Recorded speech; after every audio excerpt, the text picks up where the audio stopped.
Director of Athletics spoke this morning about the decision to let him go. Walter spent 2 years as coach of the Boilermakers. Purdue was 1-11 this season, losing their last game to Indiana 66-0.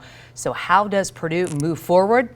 Who better to ask than Alan Karpick of goldandblack.com. So, Alan, what's the latest from the press conference? Well, Mike Babinski, who is good at doing this. I mean, he's a guy that's been through this a few times. Had a chance to kind of outline what the plan was. Purdue is going to move forward quickly, and that doesn't surprise me from that standpoint. The ability to get a guy in place, but there's a process in place, and he explained that today, explained why it was time to get rid of Ryan Walters and move on, and that was certainly something that was not a great surprise. And I think one of the things that was interesting that Mike Babinski said was that he's been working on this for 3 or 4 weeks just because he thought this day was going to come, and it certainly did, and that 66-0 loss to Indiana didn't help things very much from that standpoint, to be nice.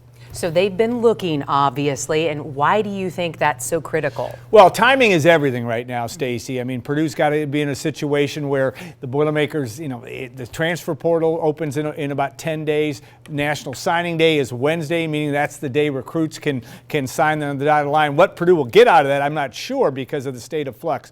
But that's the important thing, is that Purdue needs to move forward fast, be able to get things, get a new coach in place and move on. But it's also really important that Purdue gets the right guy. All right. Well, Purdue will likely have to spend $10 million. That is a lot of money to buy out his contract, right? Right, and that is kind of the way of the world. He had 3 years left on his contract, and in a situation where Mike did not really talk about that much today, but he has said in the past that money was not going to be the sole determining factor. Purdue also had to weigh that buyout with how much they would lose in ticket sales, in future sales, if this current staff stayed together and fan enthusiasm went down, which it most assuredly would have.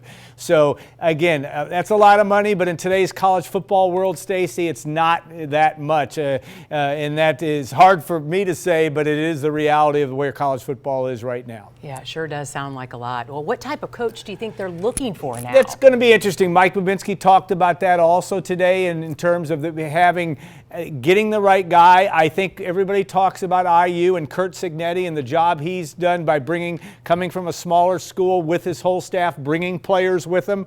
I think that's something that is going to be in the formula. Mike Babinski wouldn't say, well, do I have to have an offensive coach or a defensive coach? He said very clearly, we need the right coach. So I think you want to have somebody that the fans are going to come into Ross-Ade Stadium and think that the Boilermakers are going to be competitive.